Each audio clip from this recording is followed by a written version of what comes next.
We're live. And it's live. Hello. Hello. Yeah, there you go. That's all you're getting this week. That's it. That's your Thanks pre-podcast. so much for listening, everyone. And Yep. That's it. Yep.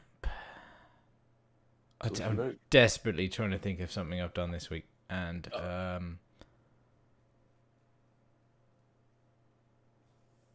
no. I'll leave it. Let's do this. All right. Hello and welcome to the JfG Podcast.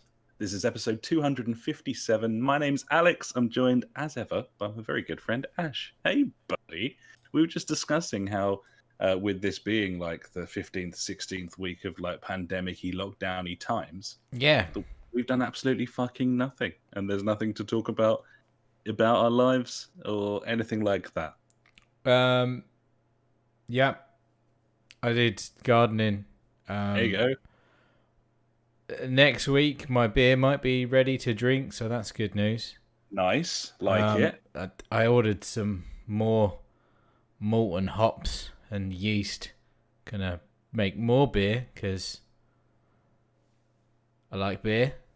I also like you beer. Like beer. Yeah. What are you drinking this evening, buddy? Exactly. Well, at this moment in time, I'm on the Rhinebacker, but I have this lined up. There you go. That's backwards for you, if you can read that backwards on the old webcam. I've got a Joker IPA. Oh, I do like the Joker. It's wickedly hoppy. I'd never had it before. It's Some people call Williamsburg. You Yeah, I understand it. yeah. Whoop woo. Yeah, it was. I was obviously in the shop at the weekend doing the weekly shop. Aldi again, and yeah, they've just got like I don't think it's their beer festival season. That's normally like October when they bring out all the beers, but they had shitloads of like different beers, and I was like, I love this. It was £5 for 4 large ones. It's getting stuck in. $1.25 a large can. I'm like, yeah, I love that. And they're all right, not bad. I got one left, so I thought I'd save that podcast night for a treat. Very nice too, buddy. Yeah. Always a plan. Always a good one, the Joker. And yeah, the beer I'm going to be brewing is whatever that one you had the other week. Is it Napa Valley or something? The Sierra Nevada. There you go, something like that. And Napa Valley, I don't even what is that? That's a place. Yeah. It's also it's in California. It's not too far from. There you go. Is that wine country? Very much so. Yeah, very much. Yeah. Beautiful. I'd like to go there one day. Oh, it's a special place. It's a special place. Yeah, very much so, buddy. Not the moment, really. Everyone's dead, dying, but in general, very nice. I'm gonna quick. I'll ask you, what are you drinking, obviously, buddy, and then I need to go on to something else. Okay. Yeah. Well, I suspected as much. I'm on the Adnan's Ghost Ship cans, buddy. Massive fan. The kegs. Oh, I've gone shit. with the Ghost Ship.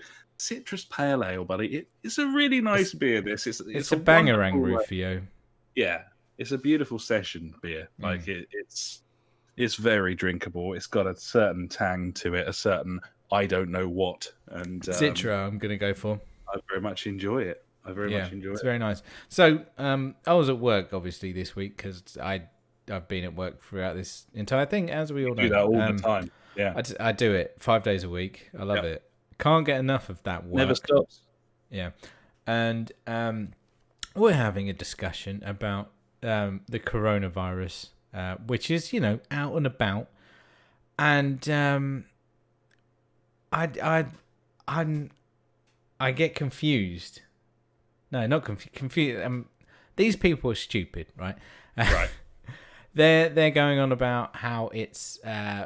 First of all, it starts off as like, what if this is a conspiracy? I think we've had like talks about conspiracy in the coronavirus on here before, and they're like, what would it be? And I was like, oh well, I had the classic one of like the whole make people wash their hands more as a conspiracy because I think a lot of conspiracies are complete bullshit, which is why they're conspiracies, I reckon.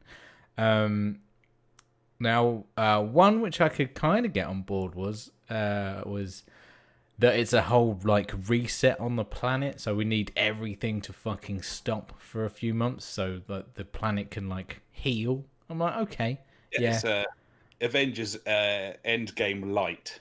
Yeah, which I was like, okay, I'm cool with that. Nice. And then apparently it's just the government. I'm like, why? Why is it just well, they just want to control everyone. Right. And I mean, I feel like the government kind of control us a lot already with, taxes and, money just in general. Like that's kind of how my life works with money, and they control the money. Right. But the government control us, right? Right.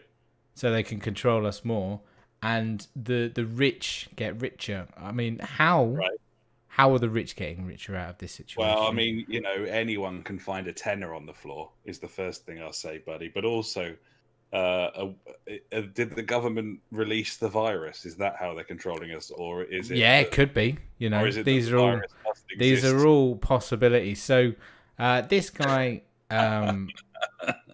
watches like David Icke. Do you know of David Icke? I do know of David Icke. He believes that like the royal family are lizards or something. I'm not too up on it. No, he does. He does believe that. Yes. Yeah. Okay. So today, different topic. Yeah. We're on about I don't know how. Get onto the topic of aliens, like you do. I'm desperately trying to remember how we got there. I think we were talking about ancient Egypt or something, and Stargate, and then Stargate came in then, and then there was a hieroglyph of this guy holding like it looked like a large marrow or something, but no, it's a light bulb. Yeah, right. It's a light bulb. So they had electricity back then, and the electricity came from urns, which were called Baghdad batteries, I believe was the term that we found out after obviously using Wikipedia, the source of all knowledge. They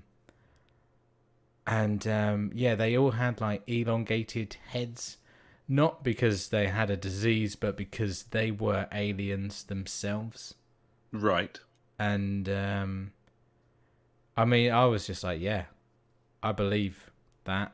And then it's like, well, there's loads of pyramids everywhere around the world. I'm like, maybe it was just a really good structure, maybe to build when people were doing building in those eras, and they were like, I know what we can do, like stack stuff up so it goes up to a point, and then everything runs off it, like rain or whatever. I mean, this is all well and good, but as we all know, the pyramids are actually the tops of giant cat heads, which the Egyptians worshipped because they thought that they were funny. So, oh, I like that. I'm gonna have to say that tomorrow. Just let him know. See if he believes that brass eye quote. That'd be a good shout as your next port of call, buddy. I like it. I know it was just entertaining. Because there's like nothing to back any of this up. But then he was like, no, there's a hieroglyph of like a helicopter and a spaceship. I'm like, okay. So pulls it up, and I'm like, right, that clearly looks like someone's made it in their back bedroom or in their back garden and just like slapped it on a wall somewhere. But hey, yeah. It's been a pleasure having this chat with you, I have to say. I mean, I just thought you might want to have an insight into what I have to deal with on a daily basis. I mean, I don't know where you stand on all of this. I can only call it it's bullshit. But Well, my theory, buddy, has always been and remains, and it's maybe not a very popular one, but to my mind, if someone is stupid, rather than trying to educate them, I prefer to leave them to it, safe in the knowledge that I will always be smarter than them. Two, that they will repeatedly embarrass themselves for the rest of their lives. Three, Yeah. that they're never any threat to me because they don't even possess the ability for basic thought. And all of these kind of come into play for me. The For moment. example, if Go on. for example, Yeah. the president of your country decides to hold a rally with lots and lots of people in one place, and people are like, I'm going to go to that place, then rather than perhaps dissuade them from that course of action, maybe you want all those people in that fucking place, because I tell you what, buddy, at least you know where they are. And also, Ooh. you know, if they want to run that gauntlet, then they can. So, It's a known fact. I like to leave idiots as they are because they remain idiots, and that's punishment enough. That's kind of my strategy. The moment I knew I had won was I said, well, how do we even know that this is real? You know, maybe it's the Matrix.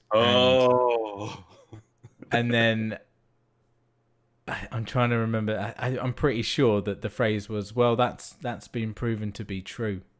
It's true that we're in a simulation. It's been proven. I was like, right. That's the Wachowskis. And then everyone started laughing. Yeah. And that's when I knew I'd won. There you go.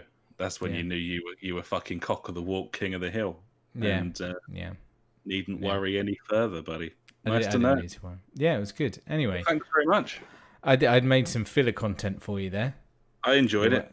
You're welcome. Let us know your thoughts of anything in our Discord. If you can form any sort of coherent opinion of whatever the fuck that was, then power to you, I'd say. More power to you. And I just think you need a bit of faith, really. chuck faith in. Why not at this point? You know, as another variable. Yeah. I just like watching dank memes, personally. I'd rather not think about anything else. So dank, is that like a moldy thing? It's a bit ripe, sort of ripe memes, but you know, almost too ripe. Like, sort of over the edge, but not quite. You know, you're like, I think so. But he's no on board. longer. But there you go. Yeah. Okay, cool. There's that. Let's talk about some games, I guess. Games. Let's talk about one game. One game to rule them all. The only game. The only game that I've been playing. Have you been playing any other games? Have you been playing any more Last of Us, buddy, this week? I stuck another couple of hours into it. It carries on. It does continue. that game just keeps on going, doesn't it? It keeps going. It continues. I can't remember where I am because I've been playing other game. Other game that came out. That game, I guess, is F1 2020. It came out on Friday. That's when we got it because we weren't cunts and didn't buy the expensive one that came out on Monday or Tuesday because cunts. We didn't want 4 extra classic cars and 3 days early access and a selection of liveries and currency for your podium pass. We weren't really interested in any of that dog shit, so we didn't. Love that podium pass. Interestingly, they seem to have coded it so that whenever you fire up the game, it always says you're playing the Michael Schumacher edition, and whenever you unlock trophies, it says that you'd unlocked them on the Michael Schumacher edition. Whether that's strategic marketing to try and get people from now on to buy that. What is this Michael Schumacher edition? It's the advanced deluxe edition, buddy, and as well, you know, with the trophies and the loadings. I'm well informed. Yeah. I don't know. We haven't bought that version. We don't need it. But anyway, no. Go on. Let's go. Let's talk about this. The rant, which of course is a posh rant, about the reviews and the state of games journalism last week, which really is like screaming into a fucking void. But I did it anyway. I hope people appreciate that. I promised that I would come back this week with a genuine review of F1 2020 that not only tells you a little bit about the game and my experiences with it, but also covers all of the content that the game holds. For example, the entirety of the online mode, buddy. Wow. So, what? Yeah. Fucking strap in, buckle up, buckaroos, because I'm gonna I'm going to talk about stuff that's not in any of the reviews, because all the reviews came out before the game went live. That's crazy. Why would that be a thing? Well, that would be a thing because of clicking and advertising revenue and a complete lack of fucking scruples. That would be the trifecta of those three things, buddy. So, yeah, that's all. This sounds like there's a turkey in the road. Gobble, gobble. No sign of the turkey. Is it one of those elusive turkeys? I think it's one of those stealth ninja turkeys. Fucking hell. Yeah. He's throwing you off the scent with his little... Huge. Yeah, it's a Codemasters turkey. They're trying to get me to stop talking about the online. Yeah, they don't want it to happen. Right. Well, it's gonna. And here it comes. Get that drink in you. You're going to need it because you're going to be talking for like half an hour now. And I'm just going to be like, yes. Yeah, if you don't care about the Formula One game, then this was a bad week for you to listen to our podcast. We got a bit of news at the end, but I'm not going to lie, this is pretty Formula One centric. So yeah, I would say so. So yeah, we've both been playing it this week. Obviously, we got stuck in on game night. We played it for a really long time on game night, and on Monday night, Wheeltown had a poke as well. I've played quite a lot of this game online and offline. I've tried out lots of different modes. Firstly, the big talking point was the addition of this My Team mode, which lets you create your own team from scratch, giving it a name and a livery and a badge and building your driver and then picking a co-driver from Formula 2. This mode is excellent. It adds a hugely personal touch to the career mode that was sort of seen in the previous games, and you've still got that R&D stuff, research and development, where you run practice sessions to score points and then you can spend them on upgrades for your car and so on. But additionally, you end up with factory stuff as well, which means when you're back at your HQ between races, you can upgrade different departments. Really interesting stuff, even down to your second driver. You can try and improve them. Obviously, it's a team sport to a degree, and you want your driver to be scoring points, so you can buy him, like, upgrade his simulator and upgrade what sort of data he's got access to and all of that sort of thing, investing in him with the slight risk that he might leave your team for pastures new. If he gets really good, he might fuck off if you don't sort of get up to the level that he fancies straight away. So that's one thing that I kind of liked. That was a bit of a surprise to me. I knew a lot of the features that were in this My Team mode. Yeah. But the fact that between races you can schedule events, I was like, oh. And I won one of my races because I was racing against incredibly shit AI, and I got to have like a 1 day like podium party. I was like, woo! Obviously, I didn't get to see anything, but it was like good for like morale and stuff. But you get to micromanage a lot more with that stuff. Like the R&D thing is pretty much the same from what I remember from the normal season mode, but it's all these added bonuses, like you say. And you can go on like 5-day specialized aerodynamics training and stuff like that, so your aero team will be better and things like that. You can really knuckle down into it a bit more there, I would say, which is cool. The introduction of the calendar has made that possible, and as you say, there's quite a decent chunk of variety in terms of what events you can stack up each week to week to sort of improve things.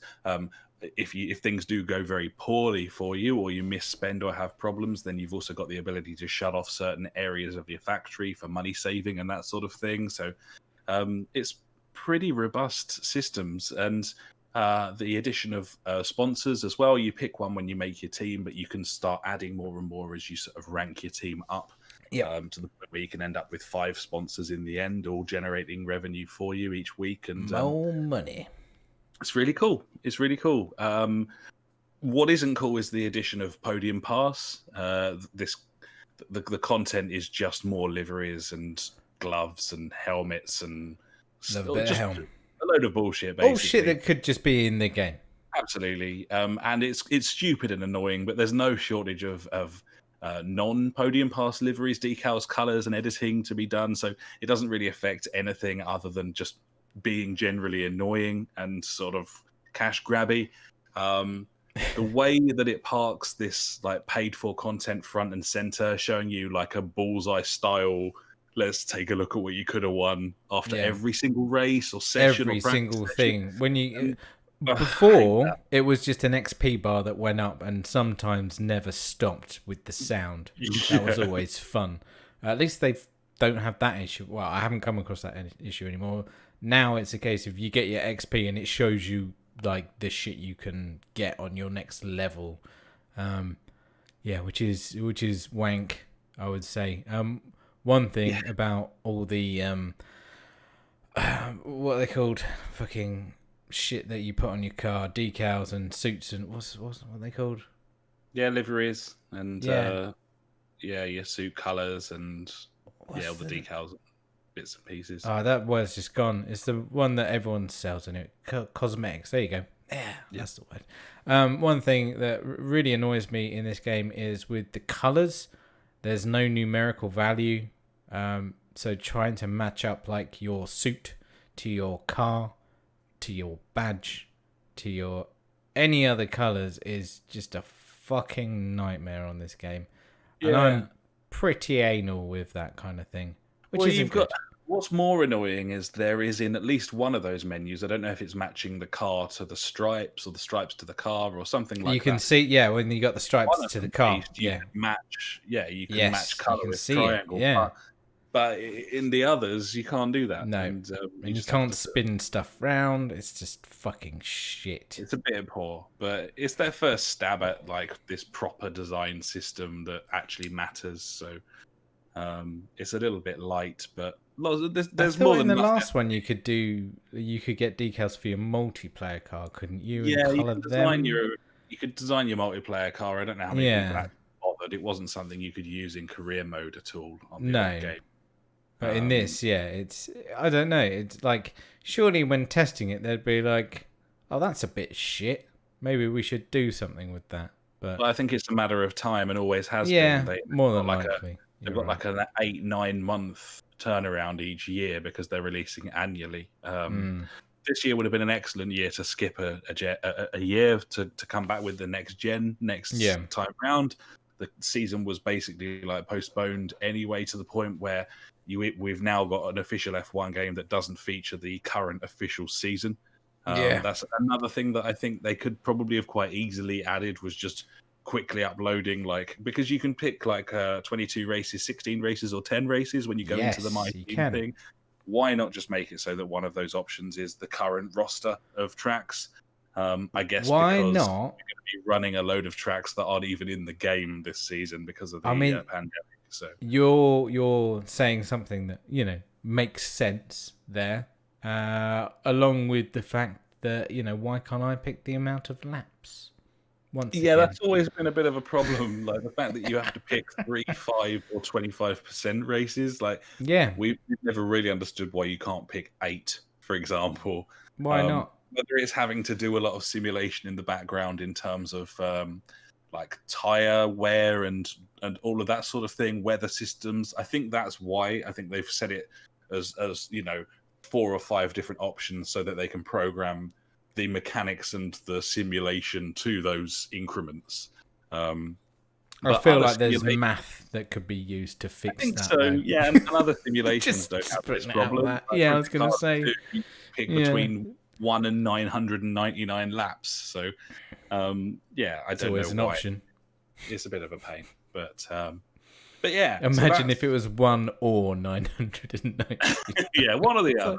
That's all you get. Just your out lap, or you got to drive around for 3 days. Yeah. One of the options. I keep derailing you, buddy. Sorry. Carry on. Where were you? Really boring if it was just half hour of me just fucking chatting away. But however, multiplayer, buddy. Let's talk about multiplayer. I've been there.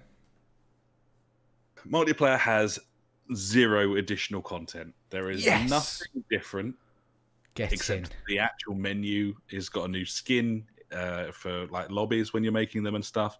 But there doesn't seem to be anything new there at all in terms of modes or content or features. There's nothing, absolutely nothing. So that's the content aspect of it. Very few of the previous issues like the car briefly ghosting onto the start-finish line when you go into the pits.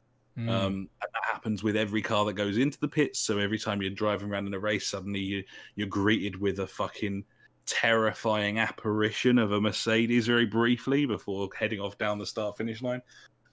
Vibrating cars, all the cars vibrating and bouncing up and down on the start line. This has been an issue with this video game for several years. They still haven't fixed it.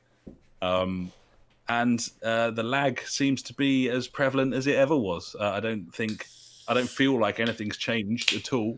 They haven't changed any of the netcode. It doesn't feel any different. No. There's still rubber banding issues. It's kind of the same as it ever was. And the only big difference this year, I think, is the nature of the physics engine makes you less likely to spin with contact, which I'll go into a bit more in a sec, but obviously it is a positive in this circumstance. But yeah, like in a lobby with your friends who have like decent internet and are like probably relatively nearby or in the same country, I don't think you'll have too much trouble with cars lagging about. But in full public lobbies, you can just fucking forget it. And I've tried this in several. It's an absolute shit show lag fest. If it wasn't for already the fact that, you know, it's almost impossible to get a clean race of any kind and play properly in a public lobby. But as soon as you chuck 22 random connections at this video game, it's literally a nightmare. Like it's just a waste of everyone's time. And they haven't put any systems in place to deal with that at all. And the other thing that I notice is even the AI drivers online will like vibrate about and stuff, and that has to be, that's got to be sort of netcodey issues. And sometimes, you know, we'll be doing a race and we can both see this car like bouncing all over the place. It's an AI car, like it's not even a connection, it's not even a person, and it can't even keep track of that. On the other side of things, I've played sort of 4 hours or so of AI drivers online, a full grid, which on the last game was an absolute nightmare. And they do seem to be a little bit more aware of you than last year. We didn't get quite so much driving along a straight and Lance Stroll fucking careens into the side of you, absolutely at random. That sort of thing didn't seem to be happening as much.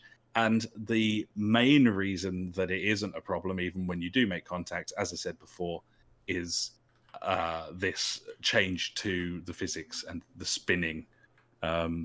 So yeah, like it's a huge change. They've made it much easier to keep control of the car. Contact rarely results in you like balleting your way around in a circle, and this helps keep the online races way more competitive. It also means that even when the AI twats into you, you probably just bounce off them rather than having your whole race ruined.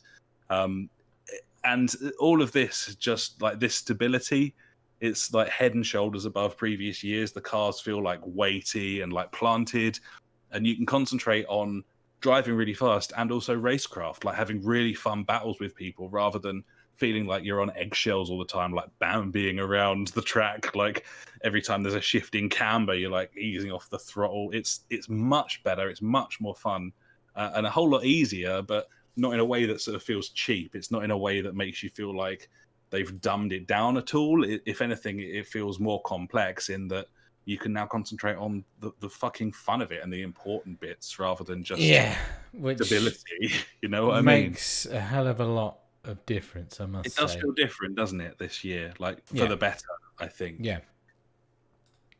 Like, mainly the downforce, I would say. It feels like it's there. It doesn't feel like I'm just gripping. It actually feels like the car's, you know, got some weight to it. Yeah, it's sucked to the ground, and you can go over curbs. Like, you don't have to worry. Like, we chucked it around Spain the other night, and that's like a whole different track, that Barcelona track. Because that track is just the slipperiest motherfucker. Yeah, in the well, not world. Anymore. What? Not anymore. Now you can fly around that thing. You know that bit where you go down the hill and take that left-hander in fourth, where you always lose the back end if you're not careful? I know the one. You can fly through there now. Nice. Everything just makes more sense when the cars actually stick to the road. And bearing in mind, we're playing with no assists and manual gears. So if anyone's going to spin round and lose control, it's us. And definitely. If you're running assists, then you're going to be absolutely fine here. So yeah, that's the online. No one really talks about it. Mixture of reasons for that. Firstly, being that they've done literally nothing to it at all.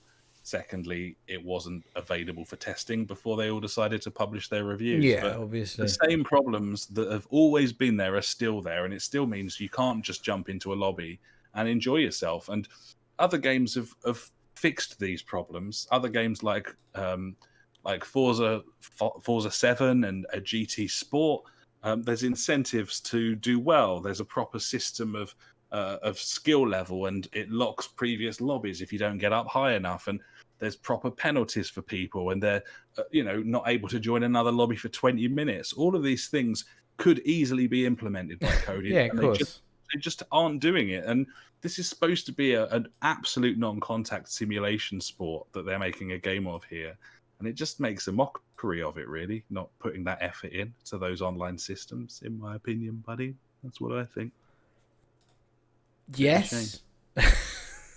Split screen. It's not split screen, though. Yeah. Have you tried that yet? I mean, it's more... Yeah. I can't imagine. I had to play it on the controller. Yeah, no, I didn't enjoy it. It runs all right, though, doesn't it? Like it we did a few laps around Austria, I believe it was. And yeah, it was fine. We did a Grand Prix, just a cheeky 5-lapper before the actual Styrian Grand Prix, actually. It was just before. And it was fine. I was like, this is okay. It's split screen. We had this 10 years ago. Cool. I don't think I'm going to use it. Maybe? I don't know. But I can't imagine why I'd use it. I mean, especially when you've got a wheel, it just feels a bit silly, doesn't it? Yeah, it doesn't make sense. I will only use it if I want to play it with the kids. That's the only time I'm going to use it. Yeah, I think that's fair. I think if that was the situation, I would rather do like a lap each, or do a time trial and see if we could beat each other's time. I don't know. I don't think I'll play it split screen. I think it'd be good for some people who fancy it, and obviously it's got this casual control mode now, which it's slightly confusing when you start the career mode. It's one of those ones where the mode that you're on is highlighted, and if you push the button, it switches to the other one, rather than dialing in exactly what you've got. I just found it slightly confusing. But anyway, I know. I haven't tried the casual controls, but as I hear it, it's basically like fucking squirt the throttle and do what you like. It's got all of the assists, like steering assist, brake assist, like all of that stuff. So that's cool. Like any of that accessibility stuff's really good. Let's talk about the graphics, as you are starting to come to terms with the fact that this entire podcast is about one game, and that game is a racing game, buddies. Graphically, this game doesn't look any better than last year. I watched a really funny YouTube video a couple of days ago of a dude who literally compared 2019 and 2020 on the PC on Ultra. Yeah. And I would have thought if there's going to be anywhere where there's a graphical shift from one year to the other, that's where it would be, running on a 2080 Ti. There's no fucking difference at all. And he highlighted many, many occasions where it seems to have been downgraded graphically. And it's just lazily in preparation for co-op, like for the split screen. Yeah, maybe. It doesn't look better than last year. In a lot of ways, it seems worse. The only real textural improvement is like inside cockpits and some of the back of the cars and stuff. Mm-hmm. A lot of the environments are completely recycled, to the point where he was spotting weird like shadow artifacts from 2019's game, where there's shadows that have spilt over because of clipping problems and they shouldn't be there. And on the new game, those remain. They're still there. I'm glad they've put a lot of work into it. They just haven't got time. I would argue that means you shouldn't release annually, but they're making a lot of money and everyone's buying it, and I'm buying it, so I'll buy it. Cunt, frankly. But yeah, the lighting engine, in my opinion, it makes everything look kind of colourful, but also sort of washed out in a way that makes it almost look worse than last year's. Yeah. There's, as I say, some textures have been changed. He highlighted some stuff around Monaco where they've changed all the trees, but they seem to have changed them almost for like Christmas trees. It doesn't look anything like the actual way Monaco looks, and very, very weird. Like, definitely looks worse. And yeah, the removal of some foliage around the outside of tracks and that sort of thing, just bizarre, like lack of detail in places.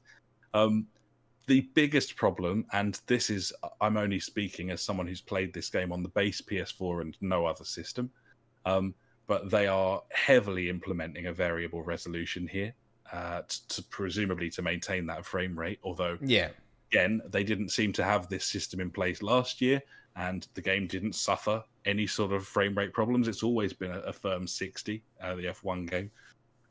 But this is an absolute killer on the base PS4. Sometimes textures take an absolute age to pop in.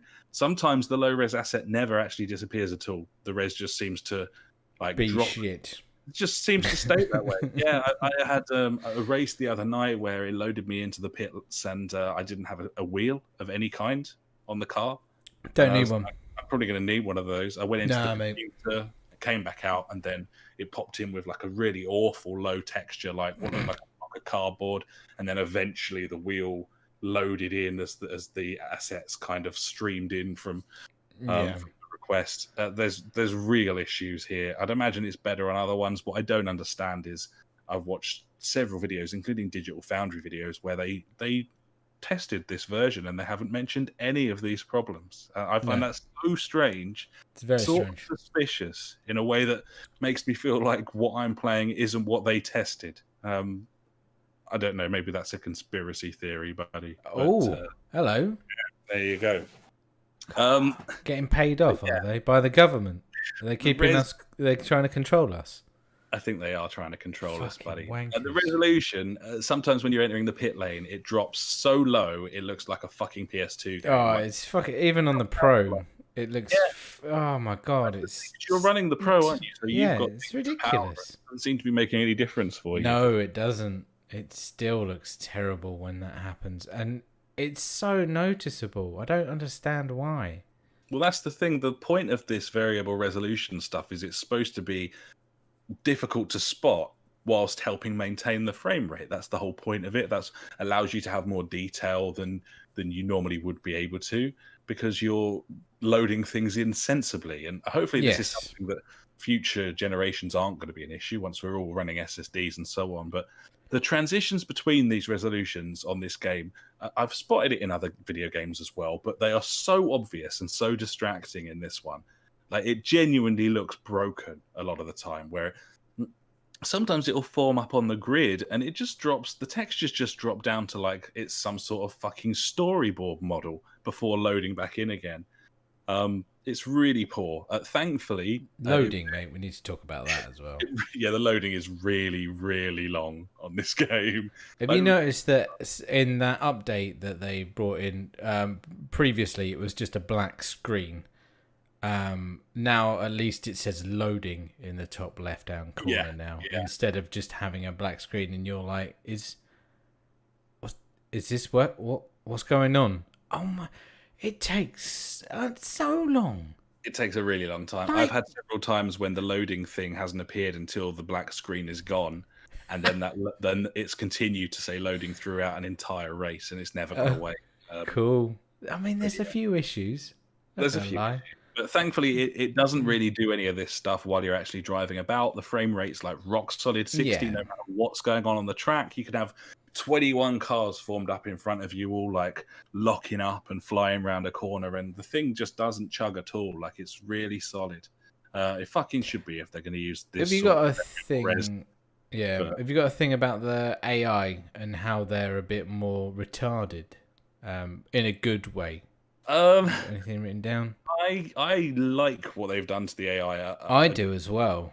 They're ballsy, and they'll lunge and they'll defend in a way that never happened on the previous game. No, it's much better. It's like in an offline situation where, like in my team or whatever, it is a delight to play against the AI, I must say. It's a real challenge, and they'll use push to pass really cleverly. And I've had a couple of battles with cars of my sort of similar caliber where I've managed to sort of use my push to pass to fend them off, and I've kind of worn them down to the point where they've clearly like exhausted all their battery, and then I can sort of pull away. I've like held in there, and the tire wear as well is really cool. Like I often pit onto a different strategy to the AI.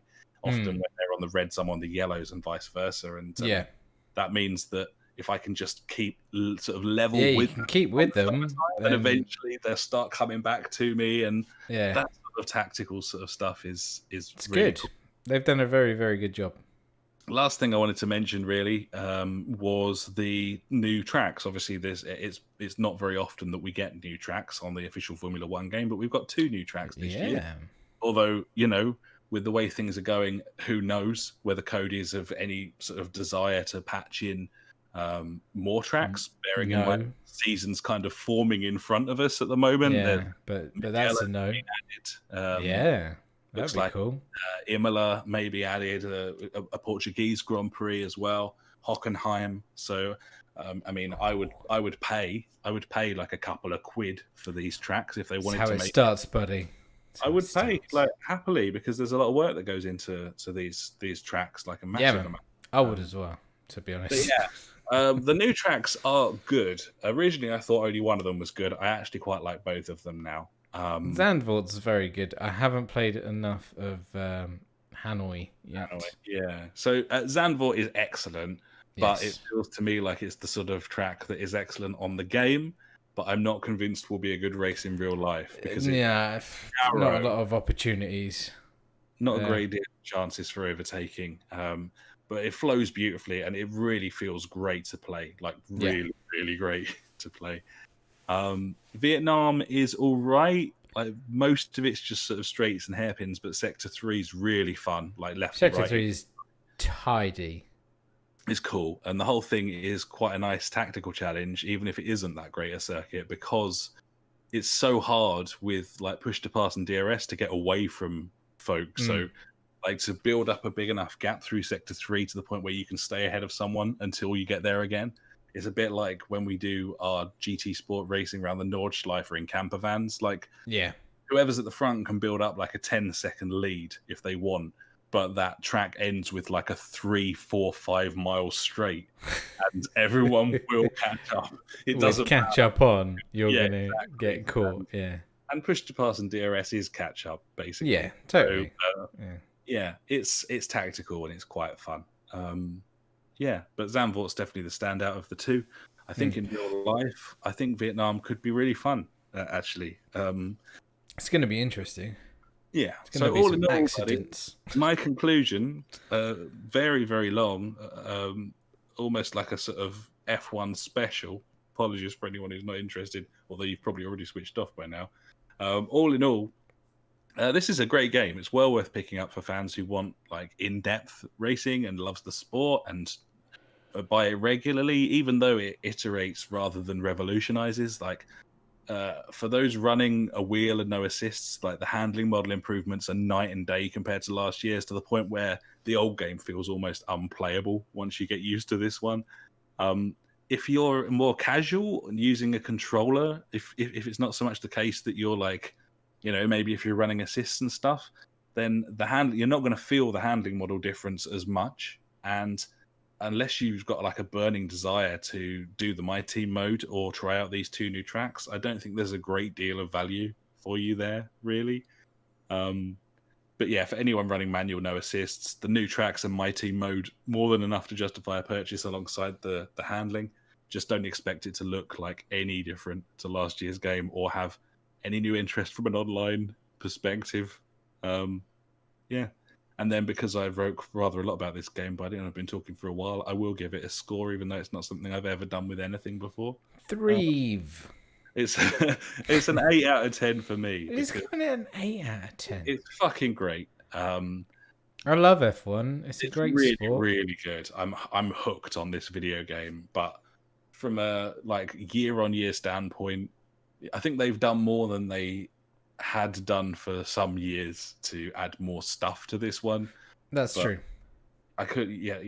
Like if they'd taken a year off, came back with like a next gen version of this game with all this new stuff, that's like a fucking world beating video game. But yeah, I don't. Yeah, I I wonder. can't imagine anyone being disappointed with this. I think is what I'm saying. No, I don't think you can. You know what you're gonna get. It's F1. Yeah, it's. But they've made some changes which are good. I love the team mode thing. Like I really. My team's fucking awesome. I can't wait to get back stuck into it. Every night I've come back and I'm like, oh, even if I just pop on for like half an hour and do like a bit of the qualifying and like tick some boxes and stuff, I'm like, oh yeah, it's good. It's really good. It's probably worth mentioning as well my new chair that I've got, which I don't think I received until Friday. So yeah, I've been meaning to pick up some sort of racing seat or something for a while, and I finally took the plunge on this cheeky bad boy, which is called the Play Seat, the Play Seat Challenge. It's the Play Seat Challenge, and yeah, it looked. I was worried about pulling the trigger for a while because it doesn't look that robust. Like it's a folding chair. Yeah. It looks like a pretty expensive deck chair when you first sort of look at it. But all the online reviews are really good. And in the end, I managed to get a deal on it for sort of around the sort of like 130 mark, I think it was in the end, down from like 200. And I thought that's worth it. That's a nice saving. I've had like a history of back problems and I'm suddenly playing lots of sim racing. So it seemed like a good plan. You need something comfy to sit in. Yeah. That'll put you in the right position. This thing is brilliant. It's really heavy duty fabric. It's got a nice frame to it with really like super strong Velcro straps across. And you're a tall boy as well. 6'4" and hefty. It's safe to say, and it's real comfy. We played on game night. We played from 8 till 1 in the morning. Nice. I sat in this thing the whole time. I had no problems whatsoever. It was comfy and really supportive. And it's great because it doubles as a wheel stand as well. It's got like a front bar that you can fit your wheel to and a clip for your pedals. Have you tried that out yet? I have not tried that out yet. No. Okay, because I need to know if that's any good or not. Yeah, because you're in the market for a stand, and if you are in the market for a stand, then this could be a good shout for a seat. I might just get a seat and stand. From what I've seen, it looks pretty decent. People have said that there's not a lot of movement there. There's a bit of a bounce to it, but yeah, I've seen not that. Noticeable. And I'm like, that'll do me. Yeah, absolutely. That sounds fine with me. It's better than an ironing board. It's true, and it's really cleverly designed. And it's like a bar that sort of can fold 180, so you can sort of open it to get out with the wheel hanging off it, and then they've even got a counterbalance for that as well, where you've got a sort of telescopic leg that comes out to the left-hand side. So you do pull that over, the whole thing doesn't fall over and you don't die. So that's quite nice. That's handy. Yeah. But yeah, I haven't tried every aspect of it yet, but as a racing seat, I'm massively impressed. It's super comfy, really supportive, completely adjustable in terms of how like up you want it versus how slouched, and that will be handy when you're playing in different disciplines of the sport. You know, like a Formula One game, you kind of want to be sort of with your legs up a bit, and your back down a bit. Yeah, it's really good. It's really, really good. So nice. Very pleased. Love it. That concludes the Formula One section of the podcast, buddies. And you better put some timestamps on this, buddy. Yeah, no, I can't really be asked with that. But no, we have got a little bit of other shit to talk about. First one, there was a rumor we mentioned a few weeks back, which has now been confirmed as true, and that is the fact that PES 2021 won't be launching as a brand new game, but instead it will be a seasonal update to PES 2020 at an affordable price. Affordable. Yes. Yeah, Bunny is affordable. How much do you reckon? I say £30. I think it'd be less. I think it'd be £20. £17. He's gonna go for £17. Yeah. But it could be less than that. I mean, what you're paying for is some real kits for a game that isn't allowed to have real names. Yeah. As such, there's really only so much they can charge for that, surely. Yeah. The way I see it is when I used to have Pez on my chipped original Xbox, I would download patches of all the squads and the kits and everything, and I guess you're just paying for that. But like you say, not all the kits. They haven't got the license for everything. So. No, and so are you paying for an what option? What are you paying for? Because you can download one of those off of a website anyway. I can't imagine what you're paying for, because literally you can download a save file off the internet that would give you all of the up-to-date teams and kits and names and everything. So I don't know what they're going to come up with. I can't see it, but that's why it's got to be sub 20 quid, whatever this thing is, because what on earth can they actually provide? What are you buying? Well, what you're buying is for them to build an option file with all of the player transfers in place. That's literally all you're buying, because they haven't got the licenses for a lot of the kits, but they do have the licenses for maybe 10 of their 15 leagues. It's fair to say. Like, that's true. I think Serie A's licensed, and all of the Asian leagues and the Champions League, is it? I don't know, something like that. They've got the Euros license, which presumably will carry over, so that can be updated for 2021. But cool. Yeah, in the wind a little bit, aren't you? Yeah, man, it's gonna be funny when this thing comes out. I think it's a good thing, though. I mean, I think they should have done it years ago. Consumer-friendly decision from Konami, which I don't know that I've ever been able to say that sentence before, but it's while the team works on the engine for the next-gen version of the game, and every other sports franchise is going to sell you a shit stopgap game at full whack. Of course they are. They might sell you they might give you a free upgrade to the new system, but that free upgrade is just going to be the same game. It's just going to be the same, but shite. Whereas Konami are like, we're going to build a video game for the next generation, and that's... Well, are they? Is that what they came out and said? They're saying they're working on the engine for the next gen version of their game. Okay, wow. Okay, I did not know that. 2, next summer. Bayonetta DOS. Yeah. PS5 and Xbox Series X from the ground up. It should shit all over FIFA from a graphics point of view. Hopefully. So yeah, depends on the gameplay, though. Certainly does. Elsewhere, Ubisoft held their Ubisoft Forward event in the midst of more sexual assault allegations towards that company. What a lovely time they're having. They're such a lovely company, full of diversity, which they're zany. Wooden ship. Anyway, the Forward event. Did you watch this at all? No. I don't care about Ubisoft games. I watched it live. Wow. Yeah. I feel sorry for you. You should. It was a mistake. But highlights include extensive Assassin's Creed Valhalla gameplay, which looks like Assassin's Creed, which I found disappointing. Assassin's Creed, yeah. And there was some other stuff that also wasn't very interesting. However, there was a reveal for Far Cry 6. And what? The 6th Far Cry? Far Cry 6 is starring Giancarlo Esposito, who is the really fucking cool dude from like Breaking Bad, Better Call Saul. He was in Revolution. Did anyone watch that with the whole maybe anymore? He was in that as a baddie. He's usually a baddie.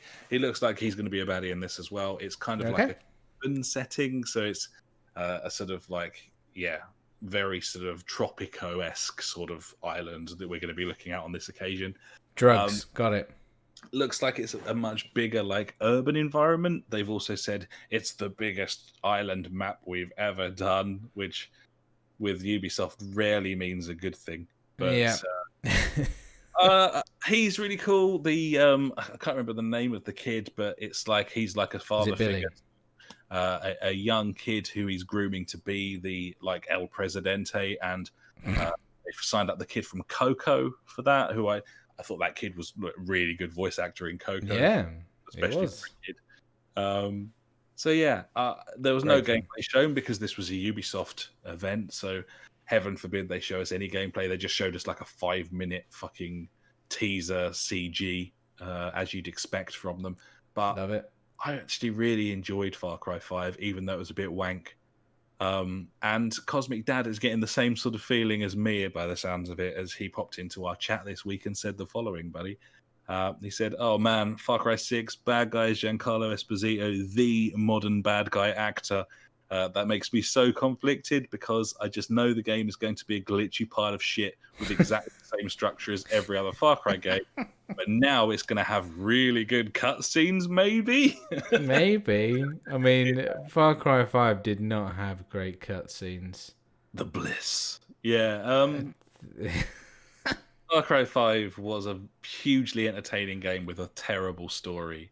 And I expect the exact same experience from this game.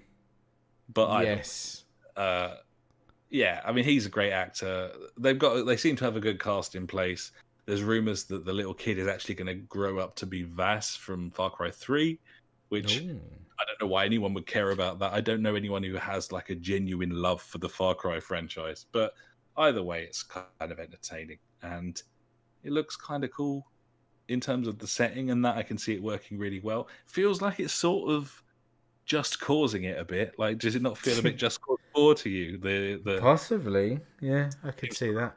part of the world, the island, the Presidente, the drugs. It's all a bit. Anyway, bit too close to home. Yeah.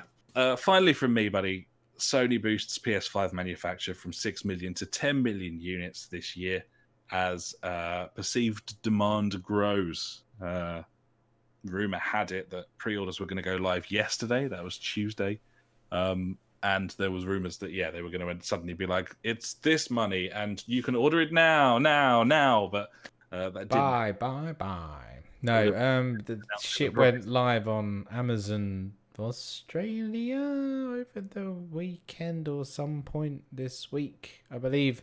No prices there, but everything's there. The digital version, the non-digital version, the headset, the camera, everything's all listed there. There's just on the UK one now as well. Yeah, it's just no prices. No prices, no option to buy yet. It just says unavailable.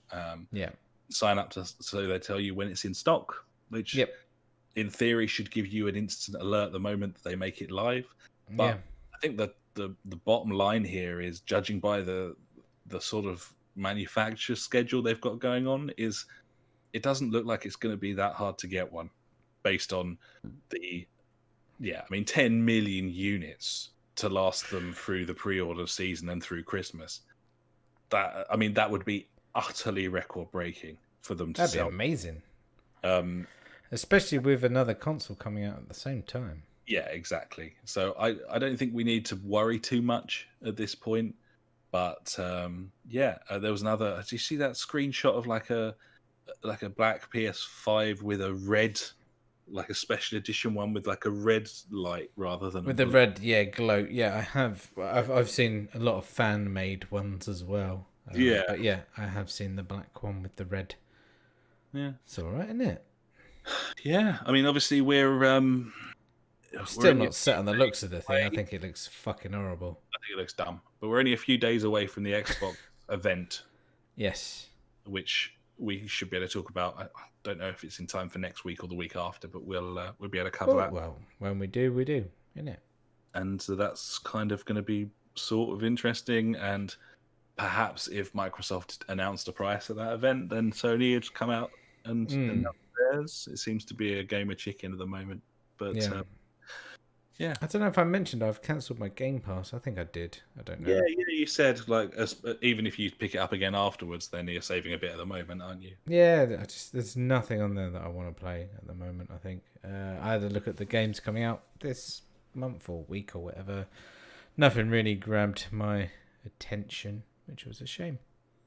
Yeah, fair enough. That's the beauty of that service, is that you can just pick it up whenever you want, can't you? Yeah, and I'm a bit busy with The Last of Us F1, and also this week Ghost of Tsushima comes out. So the reviews have all landed for that now. Reading through some of them, and it's kind of reviewed the same way that Infamous kind of reviews when Sucker Punch released that game. 7s, 8s, and 9s, basically. Some people a mixed bag. Really like it. Some people think it's a little bit disappointing. A lot of people I think most people seem to be saying it's not very original, but it is very fun. I mean, it's a bit difficult to be original in video games these days, I feel. Especially with an open world game. With a skill tree. It's going to be interesting. I'm well up for it. It's been a little while. Yeah, man. From what I've seen of it, it looks amazing, and I'm totally up for it. Looks cool. I'll play it. Well, it seems likely that we'll probably be talking about that game next week then, buddies, and you'll be very pleased to hear about the extensive Formula One that you were just exposed to. So, there you are. That's me, buddy. I feel like I've got a lot of talking. Yeah, you have. I'm surprised I'm still awake. Yeah, it's difficult. I'm sure most people aren't, but it's been very polite of you to make the effort. Unless you got anything else, we'll fuck off. No, yeah, let's fuck off, buddy. Yeah, let's do that. Thanks so much for listening, buddies, if you still are. We'll be back next time round with more stuff. And until then, I've been Alex. He has been Ash. Goodbye.